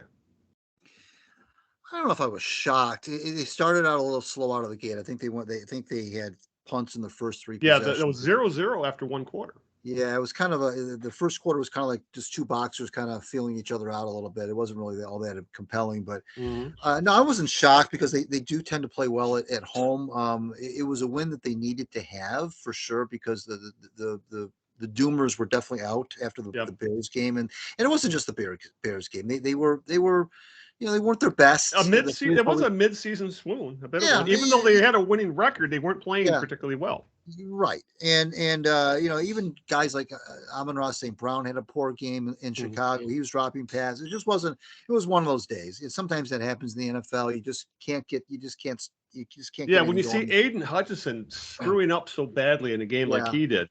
When he jumped off sides and gave them a free play, which ended up in a touchdown. That's very uncharacteristic of these guys. Right. But it was, Denver came in hotter than a firecracker. Like last year's Lions. They really were. 5-1 or 6-1 of the last 6-7 games after their horrendous start. So it looked like at the time when the schedule came out and when September came and turned into October, you looked at that game down the line against the Broncos and said, well, that's a gimme. Yeah. And as the season wore on, it became a little bit more dicey. And when the game did come time to play last Saturday, you thought, gee whiz, here comes a hot team that has this connection, whose coach has a connection to Dan Campbell. Yep. And here they come now into Detroit with the Lions teetering a little bit and Goff coming off a poor performance and so forth. It was set up. And this is what we were talking about a couple weeks ago. Yeah. We were talking about how, the Lions, Nick and I both said this, have not really beaten themselves or coughed up a game by doing something stupid late in the game or something like that. But this was another setup for a same old Lions performance. Okay, here they come now, Denver, hot, a game that you thought was going to be a win a month ago without question. Now here they come, very, very hot. Here the Lions are now, maybe poised to be upset at home. And here's now the whole world can see this game now. National television, watch the Lions fall flat on their faces. It was set up to be another same old Lions type scenario. Yeah. But to their credit, after that slow start, they exposed Denver. I was on Broncos Twitter a lot of that evening, and their fans were saying, we play a real team, and we beat all these crappy teams in this winning streak, but we play a real team, and look what happens. The typical NFL fan stuff. But no, I wasn't shocked, but it was definitely a performance they needed to have. Yeah. What's your take, Nick? I'm not surprised they won, and I could see why somebody would say, "Oh my God, they're going to lose to Denver." If someone asked me, like a friend of mine had just asked me in a casual conversation, how do you think the Lions are going to do with Denver? And my answer to him was, it depends on how Jared Goff plays. Yeah. Because the Lions' strength is their offense. And if it's firing on all cylinders, they're a 30, 40-point offense per game. And I guess by an extension to that, how does the Detroit Lions line play? Because Jared Goff is about as mobile as a statue. And so if they give him time, he can thread a needle, and he threads some like amazing needles, especially to Laporta. Yeah. And if Goff stays mistake-free, has just an infinitesimally longer time to throw a pass, he does a good job. Yeah.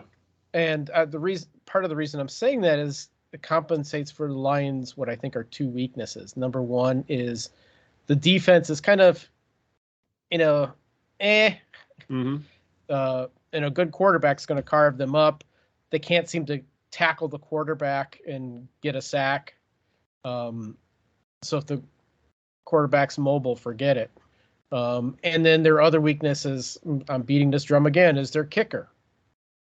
They don't have a reliable long distance kicker. So what does the offense have to do to compensate? They have to go for it on fourth down. They have to be good. They have a great offense. That's they composed it well with the line, with the skilled players. And so if they're playing, that's the Lions' key to winning for me.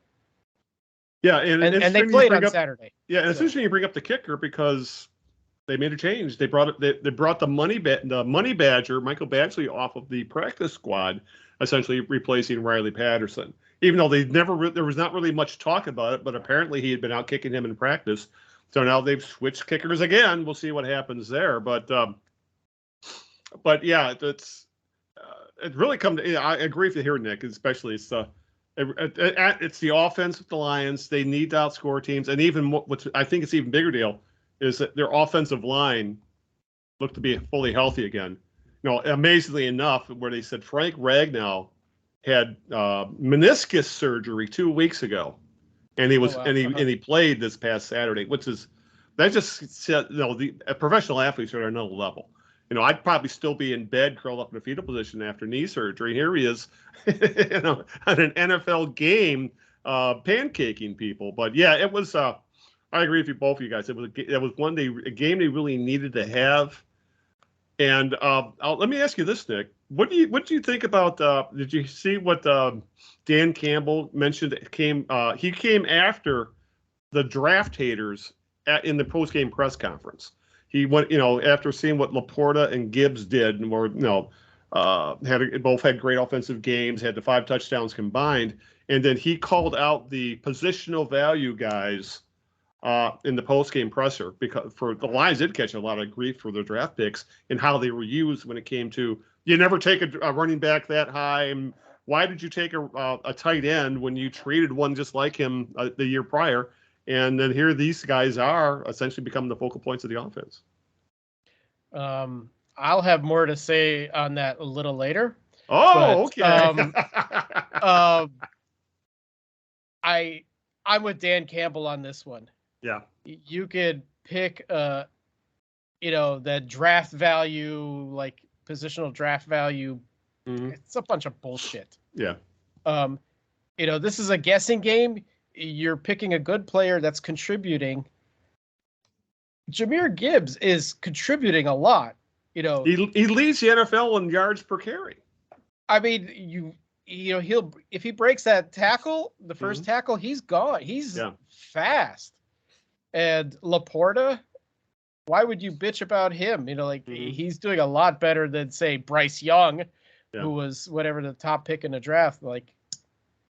You're getting more out of Laporta and Gibbs than you are of, these great these guys that were, what do you call it? All the hoopla around these that were hyped up, the guys that were hyped, Yeah.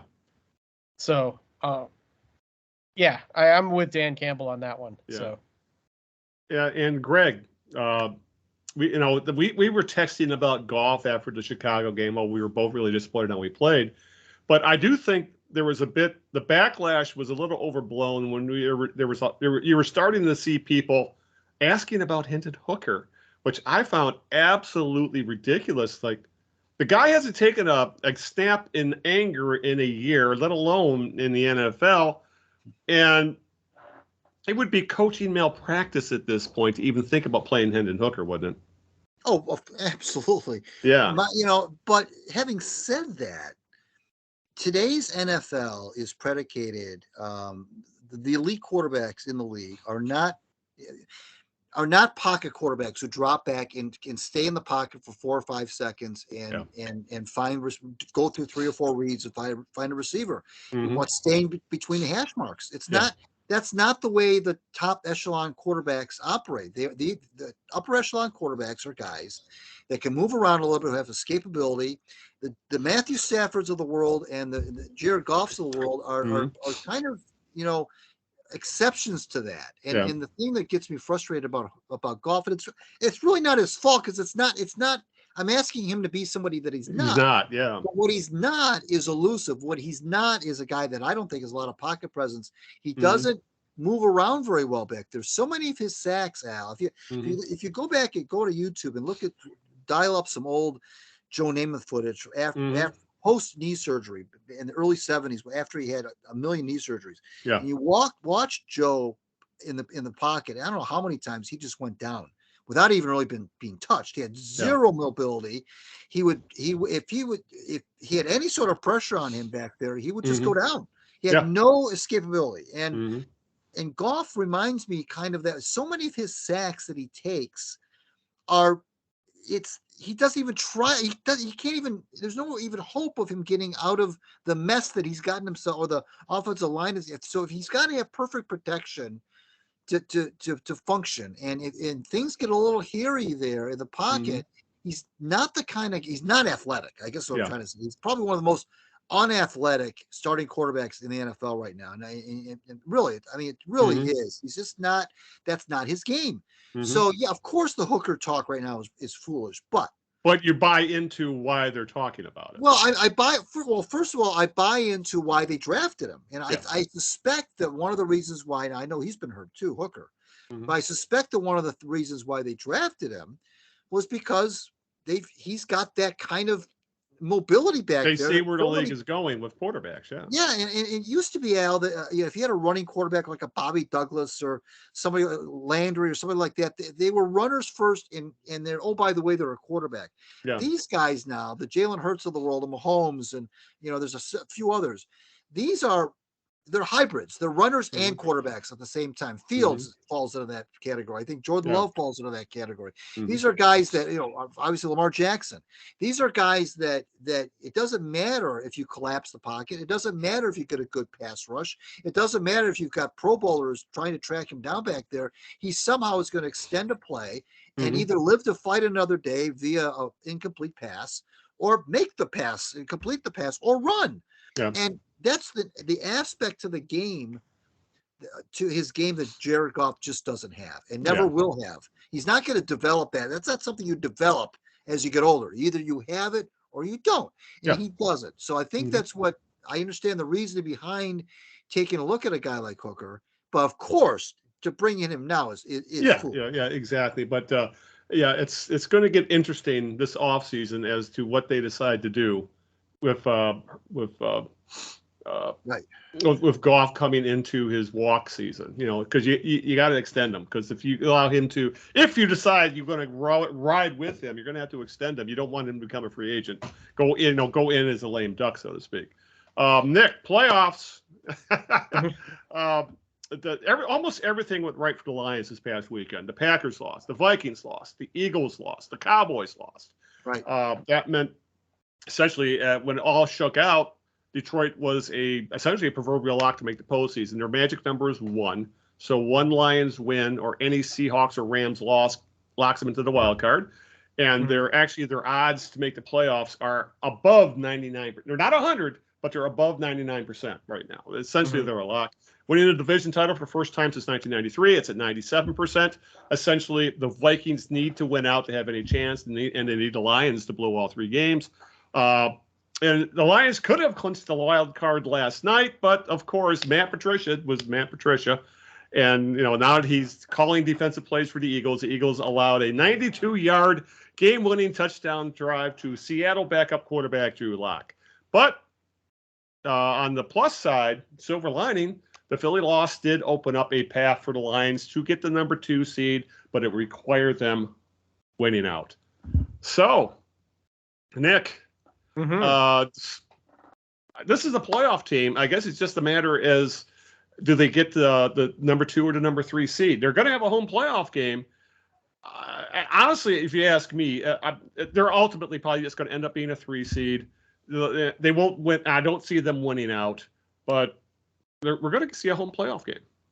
So you have no faith in Matt Patricia's defense, do you? No, it's funny. It's the only way Matt Patricia can acting like Lions fans a couple weeks ago. They're calling the team frauds now. I was just thinking, it's like this is the only way Matt Patricia could have helped the Lions get to the playoffs.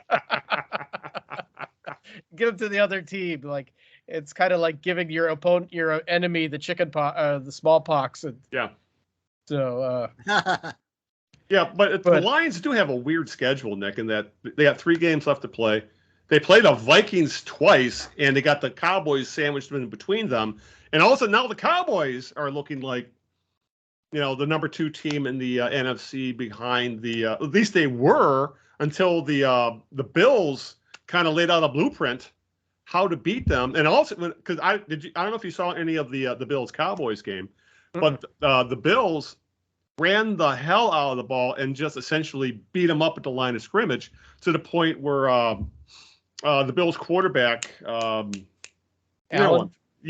Josh Allen said, I felt like I did when I was in school and I got an A on a project, but all my friends did all the work because his running back and offensive line just bullyballed the Cowboys. And all of a sudden it's like, well, maybe that's the blueprint for the Lions to beat the Cowboys. Why not? Yeah. They have two really good running backs. They have a good offensive line. And it won't be in bad weather. I think I'm one of the people that say, the Dallas Cowboys get a little overrated. I think they're a good team, but who knows which Cowboys team shows up in any given game. It seems like they could be world beaters in one game and then just die out in another game. But so who knows who's going to end up showing up? Yeah. Hopefully it's the one that showed up against the Bills when the Lions play them. Yeah. I figured the Lions could win it from 1 to all 3 games. Yeah. Of their last 3. Yeah. Yeah. So they might split with Minnesota. Who knows? If they've already clinched and they know their seed, do they care about the last game? Who knows? Yeah. So they may just kind of give it up. Although I can't imagine Dan Campbell saying or getting the foot off the gas pedal at any point. So. Exactly. Yeah, and isn't it funny though, Greg, that all these teams we've talked about at one time or another looked like they were going to be world beaters. The Eagles looked like they were unstoppable. Now their own fan base is calling them frauds. The Cowboys looked great until the Bills decided to just play bully ball with them and beat them up all over the field. You had the Niners, who now look like world beaters, but they had a 3-game losing streak earlier in the year. Then you had the Lions, who looked like one of the best teams in football before the bye week.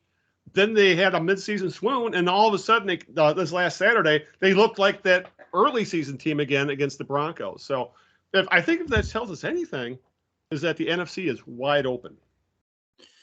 Yeah, everything you just said is true. Yeah. There was a time not long ago where the Eagles did look unbeatable. Even though their own fan base even when they were 10-1. Were bitching about their offensive play calling. Brian Johnson, they don't like him. They want him gone. Yeah. And then the last few weeks have kind of cemented that feeling. And then the Patricia thing, which we've talked about. Yeah, which is hilarious. Right. Against Seattle. But yeah, I mean, you're right. I mean, I think your opinion there is spot on. It is a wide open conference. It kind of depends on who's, I think, on that at any given day, and I also think it depends on where the game is played. It took the words out of my mouth. Exactly. Yeah, I think this is where one of those NFL, or at least I can't really speak to the AFC too much, but the NFC, it seems like home field to me. It seems like home field advantage is going to rule. Now I could be wrong, but I feel like that wherever these games are played is going to determine who wins them. And that's why it's so important for nobody. I don't know why anybody's talking about this. The Detroit media is talking around this. They're talking about the seeding, and they're talking about how the Lions have a chance for number 2 and or 3 and whatever. But what they're not saying, I don't know how they're missing this, is the advantage of the second seed is you get a first round bye. Yeah. And nobody's talking about that. They're just looking at, well, they could be 2 or 3. Either way, they're going to get a home field game, of course. But who wants to play an extra game? If they finish second seeded, they get a home playoff. I mean, they get a first round bye. Then the 3 plays 6 and 4 plays 5 in the opening round. You get an extra week there to get healthy, to get your game planning together, and so forth. So that's another huge benefit to finishing number 2. It's not a runner-up prize. It's not a runner-up to the 49ers. It's to get a first round bye, and they have a shot at doing that. But I really believe that if the Lions are going to go on a long playoff run, they have to have as many home games as they can, because I feel like that's where they're going to excel, because these teams are so evenly matched that I think home field really matters. You're on mute now.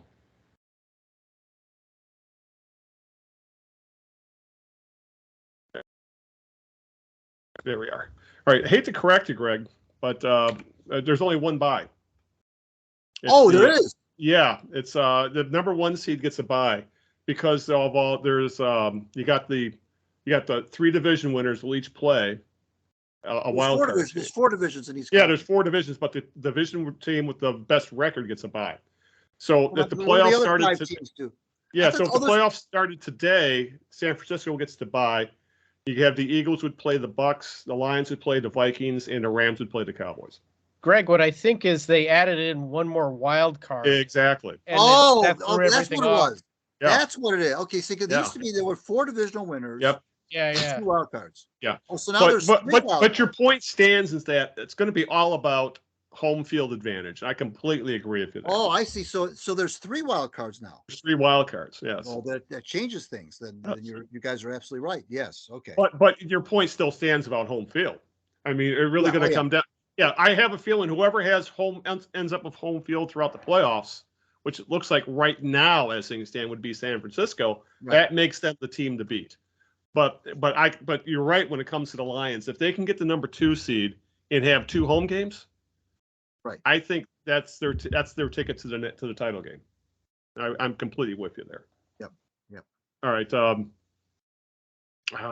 I guess. Nick, let me ask you this, the Lions.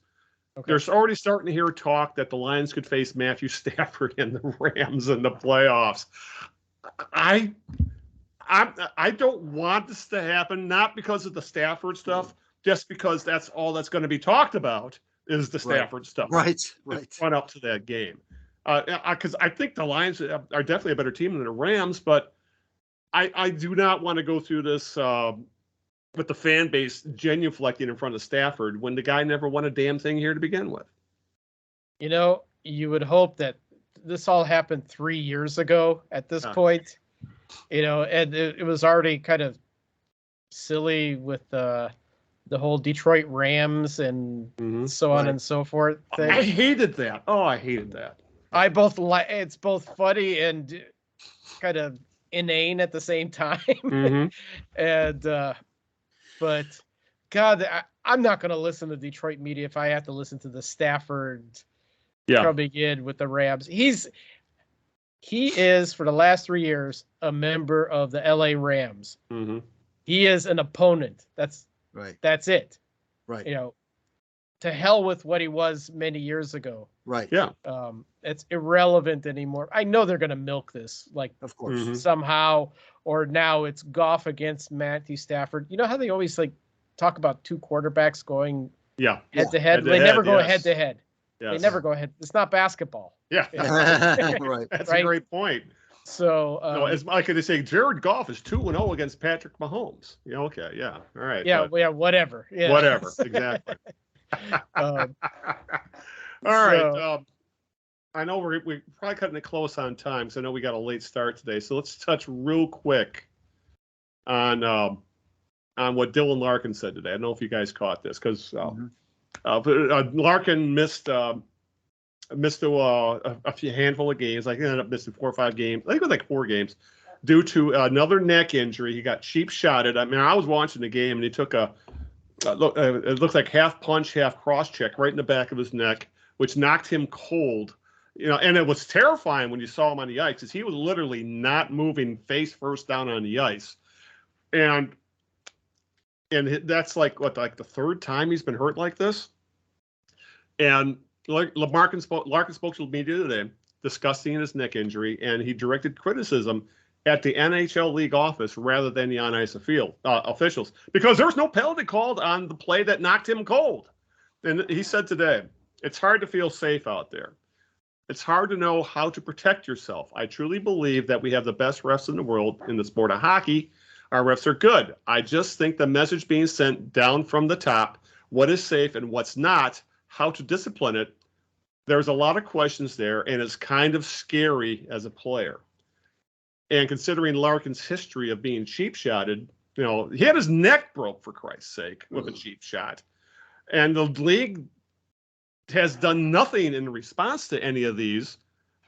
I'm surprised he was as even-tempered as it was. I would have had a lot of trouble holding my tongue about the NHL's player safety department.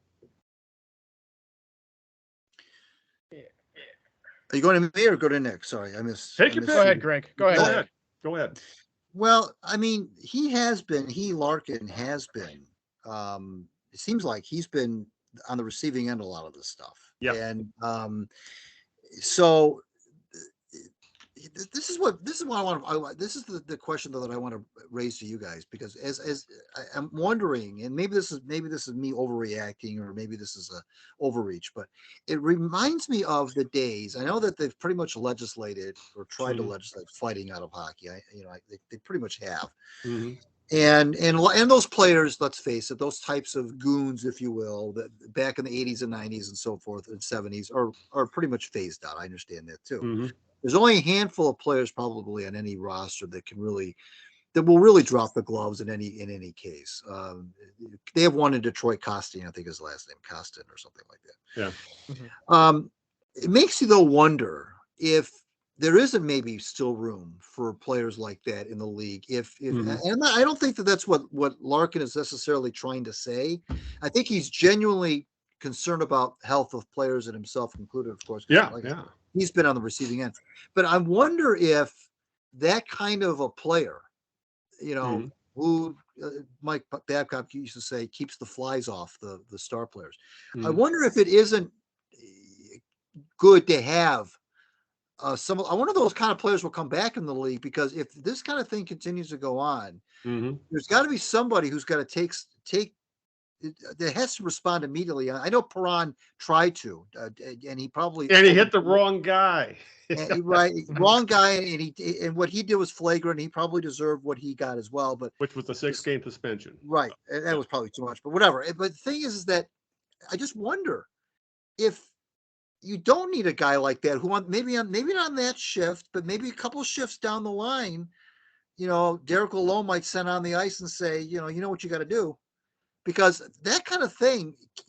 I'm sorry, the cheap shots that Larkin has been on the receiving end of have been egregious, and have been scary, and have put him out of commission, for games at a time. So I'm just wondering if the officials aren't going to legislate this kind of stuff on the ice with the stripes on, maybe guys wearing the sweaters maybe there'll be a guy. I don't know. I'm probably not. I'm probably going down the wrong path, because there's probably not a lot of those players even left in the league. But it just makes me wonder if here's what I guess what I'm trying to say. If maybe by legislating those kind of players out of the league, this is what you get, kind of thing. Yeah. Because maybe if you didn't do that, and some of those guys were still wearing sweaters in the NHL right now, maybe some of the stuff that Larkin's talking about doesn't happen. Yeah. Yeah, I've heard that argument before, and I'm just kind of wondering about that, because it makes me think of, I think one of Larkin's injuries was thanks to Jamie Benn out of Dallas. Yeah. And that put and Ben is notorious for cheap shot. I mean, really, really notorious. But nothing really seems to happen to him. Yep. Right. Ever. And what that reminds me of, our good old friend Claude Lemieux, which Detroit fans know very well, was always that kind of dirty player as well. But, he really did damage to Chris Draper. And then, it took a long time, but, almost a year for McCarty to come back. That one glorious game in March of, was it 97? Where he just beat the snot out of Lemieux. But you're right. They had a player that was willing to do that, drop the gloves and just beat the crap out of, one of these thugs, basically. So I don't know what to do with in the Larkin case. They don't penalize this kind of thing. And see, I think that's the problem. Serious. That's the problem right there. They have video review, and then you penalize the guy. You give him a 5-minute major or a game misconduct and send him off or something, instead of, we didn't penalize him. Then the player's safety might get to it. nothing happened to Joseph, the guy who took Larkin out. And that was the second time he's done it to Larkin. So, and the problem is, the type of player capable of doing what McCarty did, or Brendan Shanahan could do, or Bob Probert could do.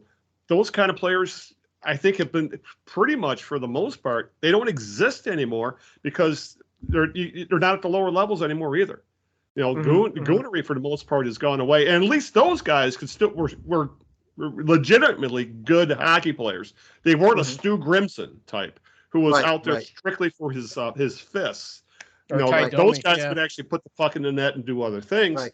And the thing is, I don't think that I've always been on, like I said, I have no problems in legislating fighting out of hockey, but now I'm starting to lean the other way after seeing what's happening to players out there. But the problem is, those kind of players who can give out on ice justice just don't exist anymore. Yeah, it's funny. I still, even to this day, listen to the Don Cherry podcast. Yeah. And one of the things I remember him saying from like a while ago was, you kind of legislate the fighting out of hockey. What you get in return is you get a lot more dirty play and a lot more cheap shotting versus the fight being right out in front. Yeah. And you know what you're getting yourself into, and the players actually get less hurt. Yeah. By a fight, because half the time you're hitting like a helmet or whatever the hell, or you miss, versus a stick in the ribs, or something, pushing a guy head first into the boards. And getting serious damage like, Draper had, or, the neck injuries like Larkin has. So, I'm hand waving here. It was like, it would be curious to see like how these injuries have these really accumulated ever since they got the fighting out of hockey to begin with. Like, I don't know. I actually don't know the answer to that. But you got to do something, you don't want Larkin is Detroit's star player. He's their captain. You knock the captain out, and that looks bad always, and especially in such a dirty way. Yeah, that looks bad on hockey too. Yeah, I'll give Larkin credit if he comes back and is not sort of a little bit gun shy afterwards, because a neck injury is like, my God, he could die. Right. Yeah.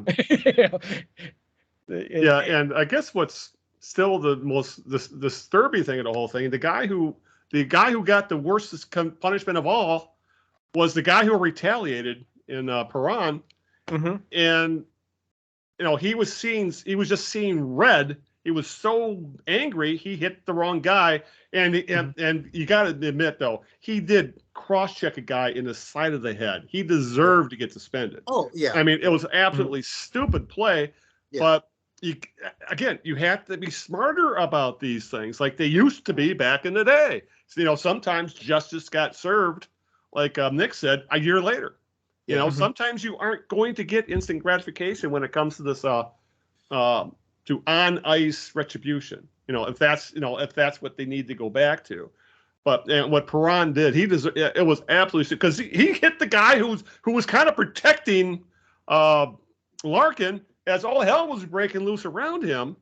And the whole thing was a mess, between what happened to Larkin, between Joseph not getting any kind of penalty or punishment out of it, but Perron's stupid retaliation. And in the end, I think, if I remember right, the Wings ended up with a game misconduct, and Ottawa got a power play 9 forwards, I think. What's they that? played. I think they finished the game with 9 forwards. Yeah, exactly. And I think Ottawa ended up with the damn power play out of the whole goddamn mess. Yeah. It was absolutely ridiculous. And the NHL does need to do better. It's just a matter how, and it really comes down to, I'm with Larkin when he says that it's not with the on-ice officials, because the game itself is so goddamn fast. They're going to miss stuff. It has to come from the league office retroactively after the fact, laying the proverbial lumber to guys who do things like this. The league has complete latitude to meter out justice, whether or not there was anything called on the ice that night. It doesn't matter if a guy was penalized or not. If the accidental or not. Right. If the Red Wings were to send that tape into the league, it doesn't matter if that player was called for a penalty or not. He is still subject to punishment if the league feels like that has to happen. So, if what I was proposing earlier was that if the league, and Nick mentioned it about Ben, if there's not going to be justice handed out administratively, then, players are going to have to start, taking care of it. And I know and they shouldn't have to, but and I know that it's not long-term gratitude. It's just to get your lick in on a guy that needs to answer to somebody. Yeah. But if the league isn't going to, and there's another player and I can't remember his name, that's also notorious for a dirty play. And I can't remember his name. I think he plays for Washington. Wilson. Tom Wilson. Yeah. Is that Wilson. Tom? Tom Wilson. Yeah. Wilson has been punished in the past, but but you're right about Ben. It's even, and then Marchand, who's annoying. But those kind of guys are always going to exist. But those guys existed, but there were other players that could take them on. And make sure they paid the piper a little bit. Yeah. Unfortunately, that kind of play that ship has sailed, as they say. And Larkin is essentially pissing into the wind at this point when it comes to calling out the NHL. But he's got it. But I'm glad. But good on him for saying something though. Yes. If people don't say anything, and it's almost got to be a player. If a coach says it, it's going to sound like whining. Yep. Or it's going to sound like sour grapes. But if a player says it, and he's the player whose own safety and own health and own well-being is at stake, is saying it, then that to me carries a lot more water than if a coach or a GM were to say it. Exactly. Yep. All right. With that, I think it's time to start wrapping up this podcast. So, Nick, you said you had something to say. So, who's your jerk of the week? Oh, glad you asked.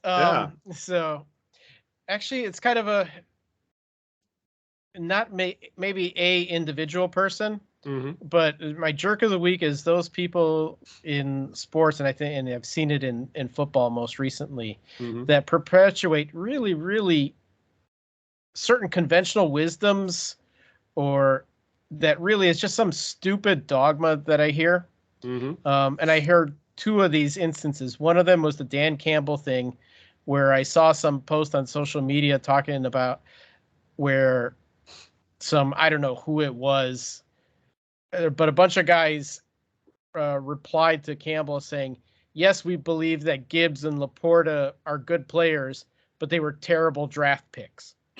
Yeah. And what does that even mean? Right. It's like, it makes no sense. And it goes to that dogma of, I forget the expression all the time, but it's like positional value of players, basically. Right. And then the other place where I heard that, and part of it is because the Detroit Lion, Jared Goff was thrown into it. I heard some stupid comment by Cam Newton. Maybe that's redundant, but he was talking about Goff and a bunch of these other guys are game managers. And I'm like, it's this whole game manager thing when it talks about quarterbacks. And I just think that's just an asinine concept. Kind of like when I used to hear, well, Barry Sanders may not be the best running back, but he's the best pure runner there is. I'm like, what the fuck does that even mean? Right. That's a good one. It makes no sense. So this game manager thing, every great quarterback is a hell of a game manager. Yeah. It doesn't matter if you're talking about Brady, if you're talking about Jalen Hurts, if you're talking about Jared Goff, who's a statue, but he's a good quarterback, right?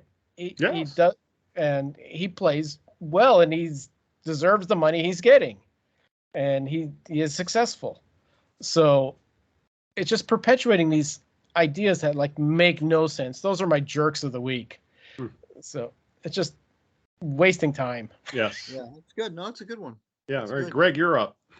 I if you saw the Lions game on Saturday night, which I'm sure you did, you saw a wacky sequence of events near the Lions goal line, where the Broncos just couldn't get the ball in, even though on a couple of occasions it looked like that they did get the ball in, and the refs on the field may have blown it, and what you would think it would have been red flag territory, challenge city, but no plays were challenged by Sean Payton, and the Broncos never did get it in the end zone. Right. They ended up getting penalized for legal procedure and had to settle for a field goal, which that decision in and of itself was it made a two-score game, if I remember right. But my jerk of the week is Payton, not because he didn't challenge those plays, which he should have, but for going off on Russell Wilson on the sidelines in a way that I've only seen college coaches go after 19-year-old kids. Yeah. I've never seen an NFL coach go off on a veteran quarterback, excuse me, like Wilson, the way that Payton did. He was caught on the sideline, yelling, viciously yelling, pointing his finger in the whole 9 yards, veins out in the whole 9 yards, red-faced, yelling at Russell Wilson after that sequence of events. And nobody really knows why that was. The speculation was he was yelling at Russ because he thought Russ should have either given Sean Payton more time to do a review, offer a review, and then he maybe got to the line of scrimmage too quickly and didn't allow for there to be a review on those plays. But I don't care what the reason was. It was absolutely ridiculous. And then after the game, he did that, that whole thing of, well, it's none of your business. Well, dude, it was in front of 30 million people, or however many people were watching that game. Don't tell us it wasn't our business, and don't yell at the reporter for bringing it up. Yeah. Because of course that's everybody's business. Now you can lie and say it was, it's an internal matter, or say something like that. But to say it, what I tell Russell Wilson is none of your business. Well, when it's in front of the cameras and 60 million people, and when it's that vociferous, I think there is something. Now, to Russ Wilson's credit, he took the high road. He said everything's okay. He's still got faith in me. Well, now there's talk that maybe Payton doesn't believe in Wilson, and I saw Donovan McNabb on an interview say, that would never happen. I would never tolerate that. I would never tolerate a coach going at me. He says, if I don't treat you that way, you don't treat me that way. I remember Bart Starr, no less, used to tell the story that Vince Lombardi, this is kind of earlier on in their history together. Vince got on, this was not on national television, but he got on Bart in front of the team. And that was the other thing too, they said about this Wilson thing with Payton, is that if the Broncos can see that he's going to go off on Wilson that way, then nobody's sacred. Okay. So Bart Starr said that there was I think it was even a practice. I don't even think it was a game, where Lombardi ripped into Bart Starr in front of the team. And Bart Starr said, what I told Coach Lombardi was, after I went into his office afterward, and I said, if you got something to say to me like that, say it to me in private. If I've got an ass chewing coming to me, that's fine. But chew my ass out in private. Don't do it in front of the people I'm supposed to lead, because that kneecaps my ability to lead them. And he said, Vince agreed and never did it again. And then that's what I think that we saw here with Payton. And these are two guys that have been around the block. I mean, he yelled at Wilson like a Division III college coach would yell at a freshman quarterback. I couldn't believe it. It was unbelievable. So my jerk of the week is obviously Sean Payton. Yeah, that's a good call. And it reminded me of my ninth grade my freshman football coach doing that to me when I was playing defensive end and bid on a fake. And the quarterback ran right around me. I got drunk. I got called, and the play got called back on a penalty. Thank God for that. But I got pulled. Yeah. And my coach took me by the helmet. He grabbed my face mask. Don't you ever do that again. Jeez. And that's the kind of stuff, though, that would never fly today. No. But when it was the mid 70s, and I was like 14 years old, and it kind of flew. But yeah, that's football. You don't see that very often at all, especially in the NFL. And if I'm Russ, I'm livid. that you embarrass me like that because it was Peyton's screw up in the end. I'm completely with you there. So Well, the only thing that probably helped, though, yes, it was embarrassing, but I think the court of public opinion was squarely on what Russ Wilson's side. Yeah, nobody took Peyton. And nobody likes Russell Wilson, and they were taking his side. Yeah, right. Yeah. All right. My jerk of the week, guys. I'm going to go with the national baseball media for the stupidity that came out during the Ohtani free agency fiasco, if you want to call it that. Well, the coverage was a fiasco. It started in why Ohtani was making a decision, and you had Buster Olney and Ken Rosenthal essentially calling out Ohtani for being private about his decision, not being public about it, not making it fast enough. Essentially, they wanted his free agency to be like you would see in the NBA or the NFL. Oh, right. Or it's a far more public. Where it's literally covered on ESPN, that kind of thing. Right. And they call, but we get, why would, it's not up to Ohtani and the teams to give you, entertaining scoops, Right. It has nothing to do with that. If you have an issue with that, go talk to the brass at Major League Baseball and let them make changes to how free agency is done. So, which I thought was all really stupid. Remember what they were talking about? What's the name of Ohtani's dog's name and bullshit like that? And then it got worse when you had John Paul Morosi claiming that Ohtani was on a private jet headed to Toronto. Mm-hmm. And obviously social media lit up thinking, oh, he's going to sign in Toronto. And it turned out that who was on the plane was someone who was on that goofy TV show, Shark Tank. One of the sharks on the plane. And and of all people to call out Morosi, it was Mob Nightingale, who is just as bad at it. He's horrible. He's essentially a mouthpiece for Major League Baseball. Uh-huh. And he called out Morosi saying he's not on the plane. And obviously Morosi finally had to post an apology on social media that he screwed up. Right. And then a couple of days later, Ohtani signed that $700 million contract with the Dodgers, even though realistically it's not $700 million because of how backloaded it is. But that's a whole other discussion. Right. But the thing is, though, the national baseball media really made asses of themselves trying to be a Wojnarowski or a Shams Charania or a Glasser or something like that. And they really came out and just made complete asses of themselves in this coverage and how they wanted it covered. And they got upset because it wasn't done how they thought it should be to make their lives easier, essentially. So my jerk of the week is the national baseball media for being needy little people who are essentially, they're not even journalists, they're access merchants who gets most of their news either straight from the front offices or they get it from agents. These guys aren't journalists, they're access merchants. So, but they're my jerk of the week. The whole thing was ridiculous. It really was. That kind of it parallels some of my jerks of the week. Yeah. Always complaining about the draft position and it being a bad draft pick. Yeah. It's like, it seems like these guys, quote unquote journalists or whatever you want to call them in baseball, were just upset because they couldn't get a scoop and create a story. And somebody didn't give them an easy story to write. That's exactly it. Exactly. So, or they didn't, in my case, they didn't agree. Mm-hmm. The Lions draft picks didn't agree with some idiot's mock draft. Yeah. So. And the thing is, and normally I fall on the side of the media, but the vast majority of the time. Yeah. But in this case, or these couple of cases with the draft positioning value and this Ohtani stuff, they sometimes, I think, as Nick said, they want easy access and they want easy news, and sometimes life doesn't work that way.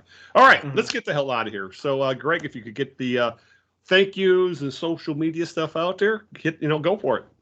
Yeah, thanks again to Mike Margolies. It was a fascinating interview. We appreciate that. Thanks to Nick Milanovich, our own Nick Milanovich, who helped set that up. We appreciate that. So we'll have Mike on later on. We'll bring him back and ask him all the questions we didn't get a chance to ask him tonight. So thanks to Mike. Follow me on Twitter at Gregino and subscribe to my Substack, gregino.substack.com. I would appreciate that.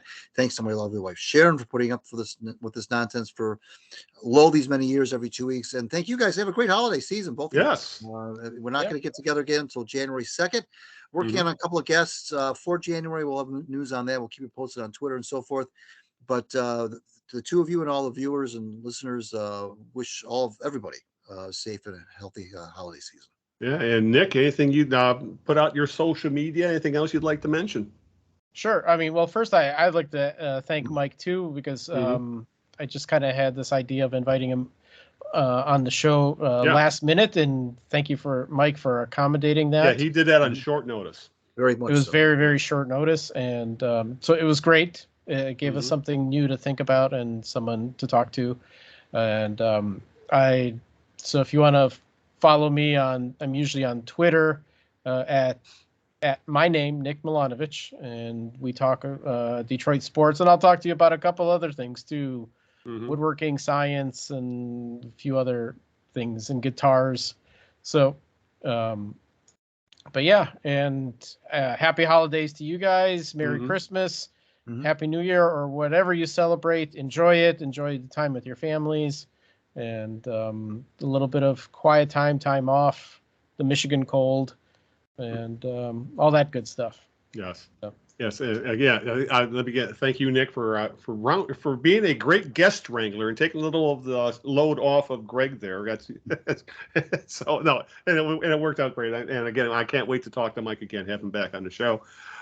If you want to, please like, share, and subscribe. Let us know what you think of the show. Please make sure you download it and subscribe to it. You can find us in all the usual places. Apple Podcasts, Google Podcasts, YouTube, iHeartRadio, Spotify, Amazon Music, Deezer, Radio Public. TheKneeJerks.net is our homepage. All the links to the things we discussed will be found there, including all the social media. You'll find the link to Greg's Substack. Please subscribe.